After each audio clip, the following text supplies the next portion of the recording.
अध्यक्ष महोदय, मैं सबसे पहले नवगठित विधानसभा के पहले सत्र में चुनाव जीतकर आए सभी माननीय सदस्यों का हार्दिक अभिनंदन करता हूं और उन्हें बधाई देता हूं। बिहार विधान मंडल के दोनों सदनों के संयुक्त अधिवेशन में माननीय राज्यपाल महोदय का अभिभाषण हुआ है। मैं बिहार विधानसभा के उन सभी माननीय सदस्यों को धन्यवाद देता हूं जिन्होंने माननीय राज्यपाल के अभिभाषण में भाग लिया। माननीय राज्यपाल महोदय ने अपने अभिभाषण में सरकार की उपलब्धियों एवं प्राथमिकताओं को विस्तार से बताया है और इसके लिए मैं माननीय राज्यपाल के प्रति आभार व्यक्त करना चाहता हूं और मैं सदन के समक्ष अपनी कुछ बातें रखना चाहता हूं। अब ये जानिए, आप सब जानते हैं कि 24 नवंबर 2005 को पहली बार एनडीए की सरकार बनी थी और तब से राज्य में कानून का राज है और हम लगातार 20 वर्षों से विकास के काम में लगे हुए हैं। बिहार का विकास करना ही हमारा मुख्य उद्देश्य रहा है। हम दिन रात बिहार को आगे बढ़ाने के लिए भी सोचते हैं और इसी प्रकार काम करते रहते हैं। मैं बिहार की जनता का आभार व्यक्त करता हूं कि उन्होंने इस बार के विधान सभा चुनाव में बढ़ चढ़कर हिस्सा लिया और एनडीए गठबंधन को भारी बहुमत से विजयी बनाया है। शुरू से ही बिहार के विकास का काम हो रहा है। अब किसी प्रकार के डर एवं भय का वातावरण नहीं है। राज्य में प्रेम, भाईचारा एवं शांति का माहौल है। पहले कितना हिंदू मुस्लिम झगड़ा होता था, इसलिए वर्ष 2006 से ही कब्रिस्तानों की घेराबंदी शुरू की गई है। अब बड़े पैमाने पर कब्रिस्तानों की घेराबंदी की जा चुकी है। अब कोई झगड़ा झंझट नहीं होता है और वर्ष 2016 में 60 वर्ष से पुराने हिंदू मंदिरों की घेराबंदी की गई है और जिससे चोरी आदि की घटनाएं नहीं होती हैं। यह सब काम करवाया गया है जो भी था शुरू से ही। और सर्वप्रथम शिक्षा एवं स्वास्थ्य के क्षेत्र में विशेष ध्यान दिया गया है। हम लोगों ने बड़ी संख्या में नए स्कूल खोले और नियोजित शिक्षकों की बहाली की। लड़के लड़कियों के लिए पोशाक एवं साइकिल योजना चलाई।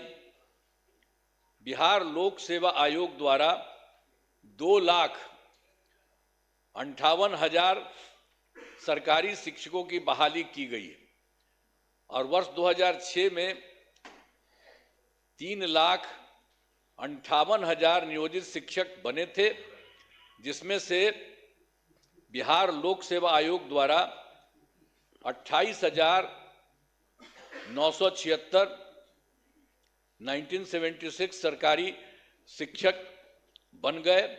और फिर सरकार ने तय किया है कि नियोजित शिक्षकों को बीपीएससी की परीक्षा देने की जरूरत नहीं है और उन्हें मामूली सी परीक्षा लेकर सरकारी शिक्षक बनाया जाए। तो इनके लिए उन्हें 5 मौके तय किए और अब तक 3 परीक्षाओं का आयोजन हो चुका है, जिसमें 2,62,000 नियोजित शिक्षक पास हो गए हैं। अब केवल 77,000 शेष बच गए हैं और उन्हें 2 मौके और दिए जा रहे हैं। अब कुल मिलाकर सरकारी शिक्षकों की संख्या 5,20,000 हो गई है। 5,20,000 हो गई है। स्वास्थ्य सेवाओं में सुधार किया गया है। पहले स्वास्थ्य व्यवस्था बहुत खराब थी। प्राथमिक स्वास्थ्य केंद्रों में इलाज के लिए प्रति माह मात्र 39 मरीज ही आते थे और आते थे, यानी प्रतिदिन 1 या 2 मरीज आते थे। पहले यही होता था। इतना ही बुरा हाल था उस समय का, केंद्र के समय में जो हुआ था। तो उसी को हम लोगों ने आगे किया। वर्ष 2006 से अस्पतालों में मुफ्त दवा और इलाज की पूरी व्यवस्था की गई। अब प्राथमिक स्वास्थ्य केंद्र में हर महीने औसतन 11,600 मरीज आते हैं। पहले मात्र 6 मेडिकल कॉलेज थे, अब जिनकी संख्या अब 12 हो गई है। अब शेष सभी जो है 27 जिलों में नए मेडिकल कॉलेज बनाए जा रहे हैं और इन्हें शीघ्र पूरा कर दिया जाएगा। ये बहुत तेजी से काम हो रहा है, तो सब चीज हो जाएगा, पूरा कर दिया जाएगा। अब पटना मेडिकल कॉलेज अस्पताल को, अब जो हम लोगों ने पहले था उसके लिए कितना अच्छा सब काम किया। तो जो पहले वाला पटना मेडिकल कॉलेज अस्पताल था उसका हम कितना जा करके देखते हैं, कितना घर बनवाया गया है। सब जगह हम बराबरे न जाते रहते हैं। को 5,400 बेड तथा 5 पुराने मेडिकल कॉलेज को 2,500 बेड का किया जा रहा है। अब साथ ही Indira Gandhi institute of medical science तो भी था, तो उसको भी हमने पूरा का पूरा खूब खेल करके किया है। अब उसके लिए भी हम 3,000 बेड का जो है बनाया जा रहा है। तो एक एक तरह से सब जगह का काम किया जा रहा है पहले ही से। और राज्य में सड़कों, पुल पुलियों या निर्माण कराया गया है। राज्य के सुदूर क्षेत्रों में 6 घंटे में पटना पहुंचने के लक्ष्य को वर्ष 2016 में पूरा कर लिया गया। जो हम लोग किए थे सड़क और पुल पुलिया, वो सब बनवाए थे, तो उसी में था जो दूर से पटना आने में हुआ था 6 घंटे में पटना पहुंचने के लक्ष्य को वर्ष 2016 में पूरा कर लिया गया। अब जो है राज्य में बड़ी संख्या में सड़कों और पुल पुलियों, रेल ओवर ब्रिज, बाईपास एवं एलिवेटेड रोड का निर्माण किया गया है, जिससे लगभग 5 घंटे में सबसे दूर वाले क्षेत्र से पटना पहुंचना संभव हो गया है। ये सब काम हो रहा है। इसे और बेहतर करने का प्रयास जारी है। इसके लिए 5 नए एक्सप्रेसवे सड़कों का निर्माण एवं प्रखंड मुख्यालयों को जोड़ने वाली सड़कों का 2 लेन चौड़ीकरण किया जाएगा। और उसके बाद वर्ष 2008 में कृषि रोड मैप बनाकर काम किया गया है। उसी समय शुरू हम लोगों ने काफी किया और आगे भी काफी चला है, जिससे कृषि के क्षेत्र में बहुत अच्छी प्रगति हुई है। अनाज, फल, सब्जी, दूध, अंडा, मांस और मछली उत्पादन काफी बढ़ गया है। अब मछली का उत्पादन 2.5 गुना से अधिक हो गया है और इससे मछली के उत्पादन में बिहार आत्मनिर्भर हो गया है और साथ ही किसानों की आय बढ़ी है। वर्तमान में चौथे कृषि रोड मैप जो हुआ वर्ष 24 से 2025, उसी को हम लोग करवा दिए। जो शुरू हुआ था 18 में, तो 12 तो शुरू था और उसके बाद और बढ़ाए 5, और एक बार और 5 से ज्यादा बढ़ा और उसके बाद फिर बढ़ा दिए। तो इतना ज्यादा काम हो रहा है, इसलिए आप लोगों को सब चीज हम बता दे रहे हैं कि काफी काम हुआ है। तो हर तरह से सब जगह से हो रहा है पूरे तौर पर। अब जो कुछ भी हो रहा है इसके लिए हम लोग पूरा का पूरा काम हो रहा है। अब वर्तमान में चौथे कृषि रोड मैप वर्ष 2024 से 2019 जो हमने बता दिया उसका किए हैं के तहत योजनाओं पर तेजी से काम हो रहा है। और वर्ष 2015 में 7 निश्चय के तहत आर्थिक हल, युवाओं को बल, आरक्षित रोजगार, महिलाओं का अधिकार, तीसरा, हर घर तक बिजली, और चौथा, हर घर नल का जल, पांचवा, हर घर शौचालय, छठा, टोलों को पक्की सड़कों से जोड़ने, तथा सातवां, अवसर बढ़े आगे बढ़े का काम किया गया है। और वर्ष 2018 में ही हर घर बिजली पहुंचा दी गई है। सरकार द्वारा शुरू से ही बहुत सस्ती दर पर बिजली दी गई है, और अब जो है, अब लगभग सभी घरेलू उपभोक्ताओं को बिजली मुफ्त दी जा रही है, अब कुछ नहीं है। और उसी के बाद सरकार की तरफ से उनका जो घर है, उनके इच्छुक लोगों के घरों पर सोलर लगवाए जाएंगे सरकार की तरफ से, उनको बहुत फायदा होगा। ये सब काम किया जा रहा है। और वर्ष 2020 में 7 निश्चय 2 के तहत युवा शक्ति बिहार की प्रगति, दूसरा है सशक्त महिला, सक्षम महिला, तीसरा है हर घेर तक सिंचाई का पानी, और चौथा है स्वच्छ गांव, समृद्ध गांव, सोलर स्ट्रीट लाइट, पांचवा है स्वच्छ शहर, विकसित शहर, और छठा है सुलभ ये संपर्कता, तथा सातवां है इसके लिए स्वास्थ्य सुविधा, टेली मेडिसिन एवं बाल हृदय योजना।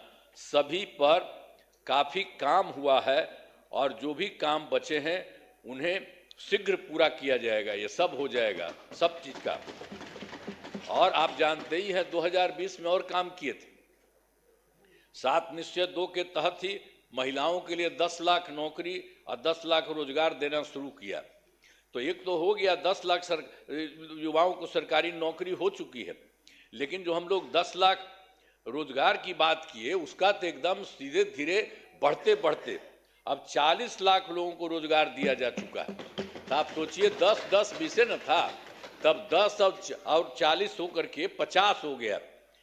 दोनों को मिलाकर 50 लाख युवाओं को सरकारी नौकरी का रोजगार दे दिया है। अब अगले 5 वर्षों के में हम लोगों ने तय कर दिया है कि 1 करोड़ युवाओं को नौकरी एवं रोजगार देने का लक्ष्य रखा गया है। इस पर तेजी से काम होगा। तो ये जो 10 लाख युवाओं का सरकारी नौकरी है, ये भी और आगे बढ़ेगा। तो ये सब हम कर रहे हैं। अगली बार 5 साल के लिए हम लोग कर दिए हैं कि उसके लिए हम लोग पूरा करेंगे 1 करोड़ युवाओं का। तो ये सब होगा।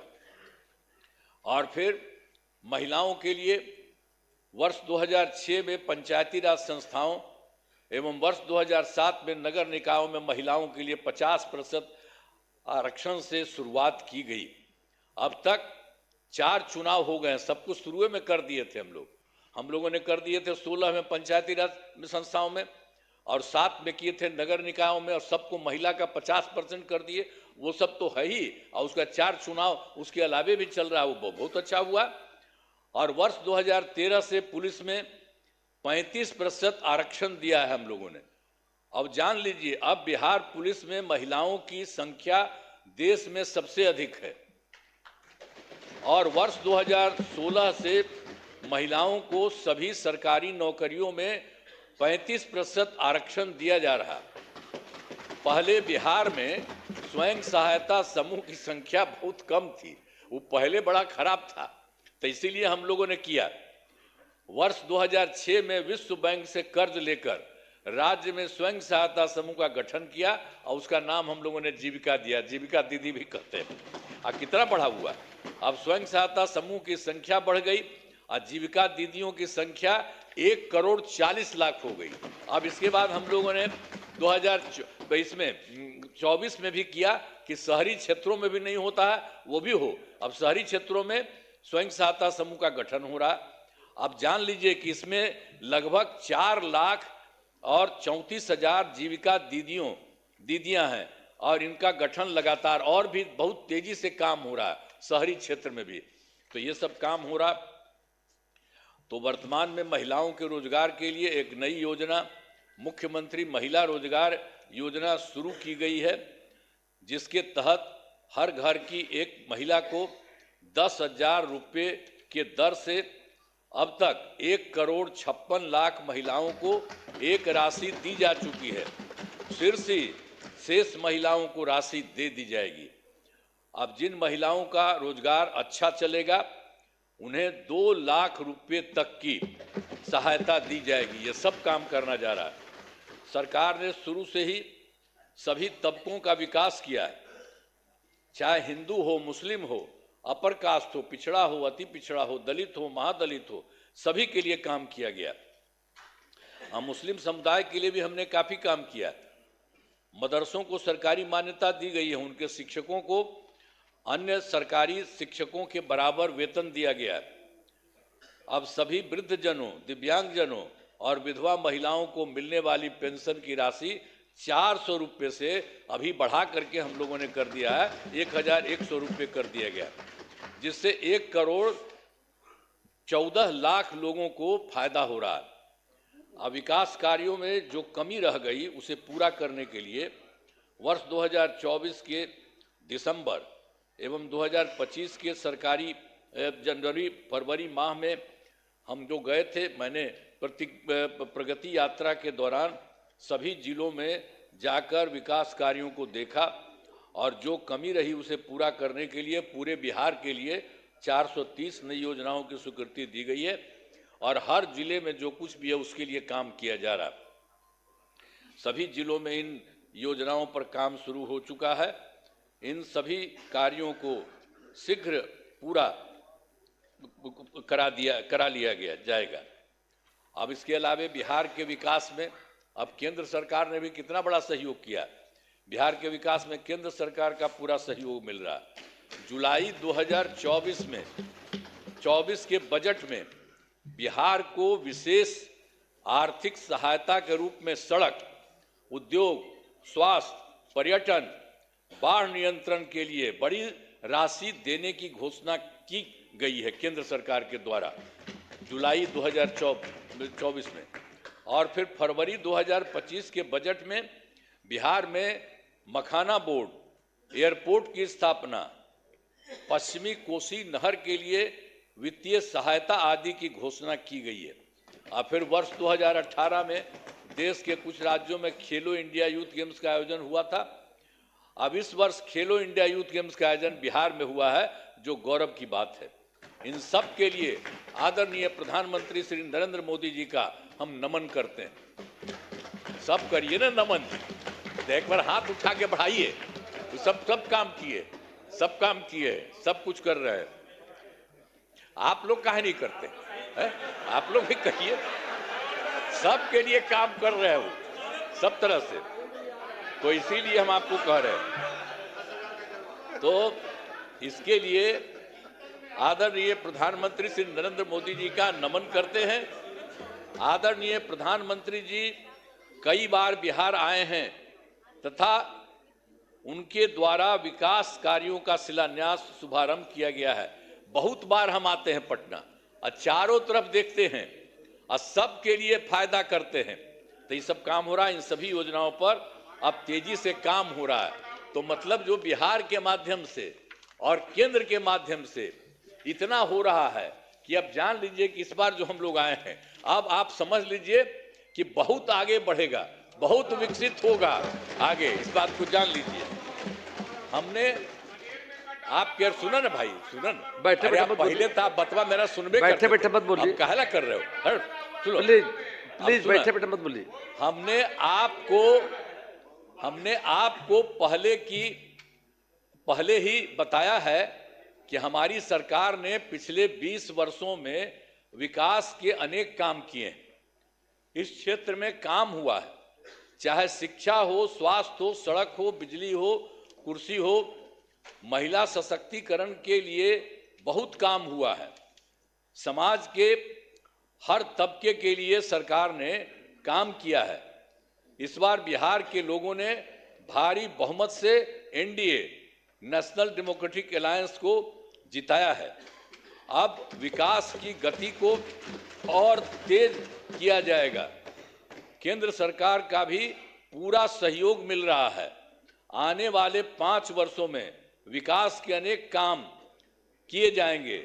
हर परिवार की आर्थिक स्थिति को मजबूत किया जाएगा। इसी बार के बारे में जान लीजिए। और तेजी से जो है औद्योगिक विकास किया जाएगा। महिलाओं और युवाओं के लिए रोजगार के अवसर बढ़ाए जाएंगे और शिक्षा एवं स्वास्थ्य को और आगे बढ़ाया जाएगा। कृषि रोड मैप के काम को तेजी से किया जाएगा। खेल एवं पर्यटन क्षेत्र का तेजी से विकास किया जाएगा और सातवां है, गांव के साथ साथ शहरों का भी तेजी से विकास किया जाएगा। अब हमारा राज्य लगातार विकास कर रहा है। इन दिनों काम को और आगे बढ़ाया गया है। अब अगले 5 वर्षों में और ज़्यादा काम होगा, जिससे बिहार काफ़ी आगे बढ़ेगा। जो इस बार का काम है, जान लीजिए, बहुत आगे बढ़ेगा। अब बिहार के विकास में केंद्र का भी पूरा सहयोग प्राप्त हो रहा है। जो आपको हम बता दिए, केंद्र सरकार भी पूरा सहयोग प्राप्त हो रहा है। तो बिहार और विकसित होगा और देश की प्रगति में महत्वपूर्ण योगदान होगा। तो मैं अनुरोध करता हूं कि माननीय राज्यपाल महोदय के अभिभाषण के लिए उनके प्रति धन्यवाद का प्रस्ताव सदन सर्वसम्मति से पारित करें। यही हम करें।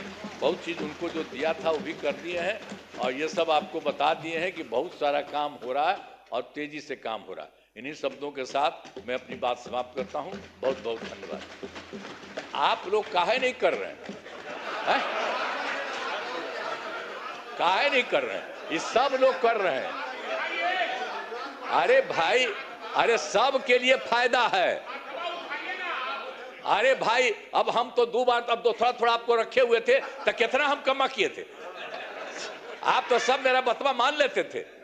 अब बाद में गड़बड़ की है तो हम तो छोड़ दिए, अब कभी नहीं जाएंगे। अब तो हमारा पहले का है वही रहेंगे। लेकिन जितना काम किया है तो आप काहे नहीं करेंगे? आपको कौन चीज बना था? तो इतना जो काम हुआ है तो आपको भी याद रखिए। समझ गए ना? तो इन्हीं शब्दों के साथ बाकी सब कर रहे हैं ना, तो हाथ उठा के बताइए। बहुत बहुत बधाई। हाथ दीजिए आप लोग। माननीय नेता विरोधी दल श्री तेजस्वी प्रसाद यादव अपना पक्ष रखें। नेता विरोधी दल सदन में नहीं हैं।